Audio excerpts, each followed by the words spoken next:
naomba nitoe wito na kuwataka wamiliki wa migodi kote nchini kuhakikisha mameneja na wakaguzi wakuu wa migodi wanapewa nafasi ya kufanya shughuli zao kwa mujibu wa sheria na kanuni zilizopo.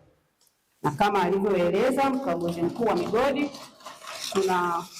najua kuna baadhi ya migodi kuna mameneja wapo tu kwa sababu sheria imetaka mgodi uwe na mameneja, lakini hawawezi kutekeleza majukumu yao wala hawawezi kutoa ushauri na wahusika au wamiliki wa leseni wakafanyia kazi. Wenyewe wanachotaka ni kazi ziendelee bila kujali usalama na mengineyo wanayoshauriwa na mameneja husika.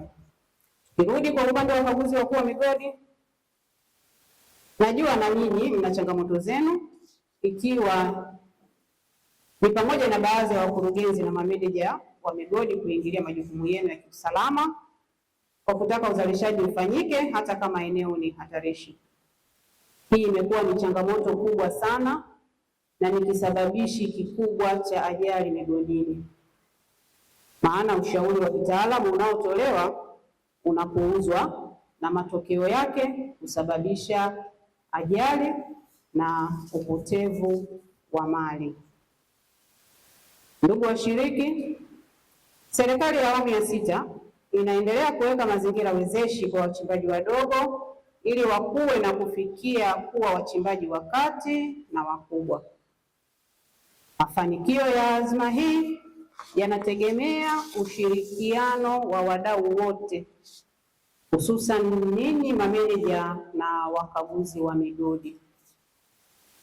Kwa ushirikiano huu tunaweza kufikia kwa haraka ndoto ya Rais wa Jamhuri ya Muungano wa Tanzania Mheshimiwa Daktari Samia Suluhu Hassan ya kuwawezesha wachimbaji wadogo wa Tanzania kukua, kuchangia na kuongeza mchango wa sekta ya madini kwenye pato la taifa kutoka 10.1% ya sasa hadi kufikia 12.5% mwaka 2030. Hatutaki na tusingependa kuona nguvu kazi ya taifa inapotea bila ya sababu za msingi, eti kwa sababu tu mtu anataka kuzalisha madini badala ya kuangalia usalama wa watendakazi. Hilo hatutaki kuliona. Roho ya mtu mmoja ina thamani kubwa kuliko madini yote. Kwa hiyo tuendelee kuchimba kwa usalama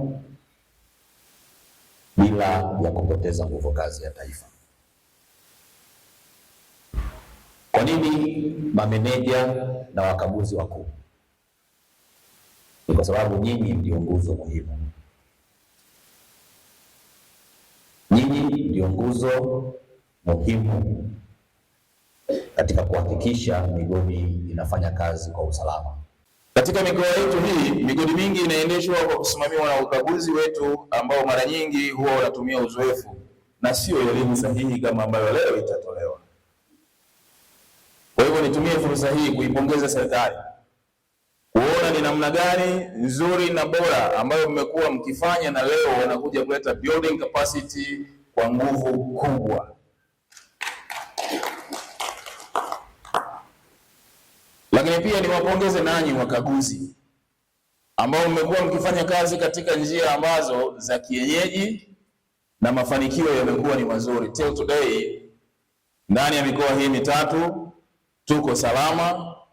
Majanga madogo madogo yanayotokea tunayahendo kwa kushirikiana na maafisa wetu. Ndio maana nilisema marehemu wale watatu niliwataja ni watu wema kwetu. Uongo kweli? Hivyo ni matarajio yangu kwenye semina hii tutavuna, na yale tutakayoyavuna natamani yawe kama haya nitakayoyataja. Kwanza kabisa, tuwe reliable source of information, tuwe ni sehemu ya kutoa taarifa za kweli na uhakika, kwa sababu sasa hivi hata tufe moja likianguka hapo, kuna watu wanatoa taarifa ambazo sio za kweli, zinaleta taharuki.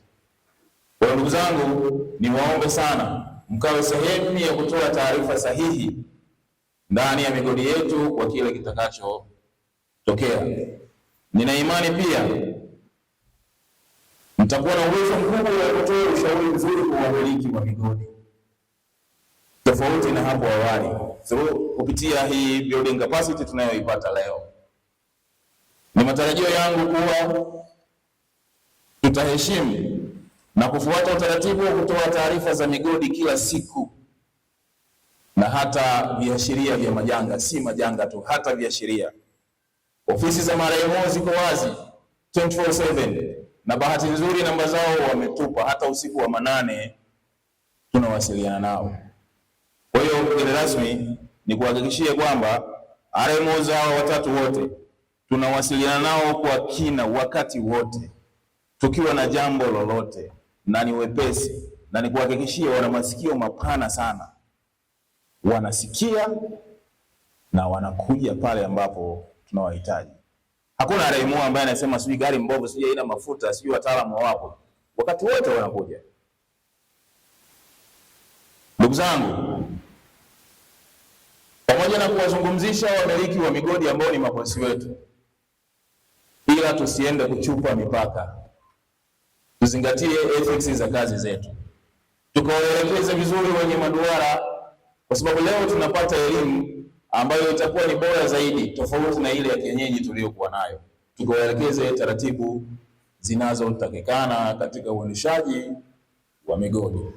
East African Spirits Company Limited ni kampuni inayojihusisha na uzalishaji wa pombe kali na bia. Kampuni hii ilianza mnamo 2018 ambapo ilianza na line ya plastiki. Tulianza uzalishaji wa bidhaa yetu inaitwa Diamond Rock. 2019 tukaanzisha line yetu ya line ya glasi ambao tunazalisha bidhaa yetu pendwa Hanson's Choice. 2023 ndipo tulipoanza ku blend na ku manufacture beers zikiwa ni Hanson's Light, Goldberg, Basembi ambayo imeunga mwaka 2024 na Hanson's Dry iliyoanza uzalishaji mwaka 2025. Bidhaa zetu ni bora, salama, zimethibitishwa na TBS, lakini pia zina key element au niseme ni zina sifa kuu ya kutokuwa na hangover, kutokuwa na harufu mbaya, na pia zina bei nafuu kwa kila Mtanzania.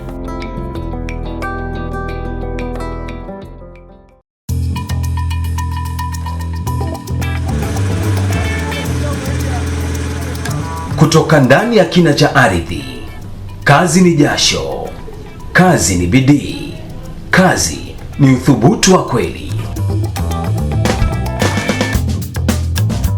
Lakini kila shujaa anastahili zawadi ya ushindi wake.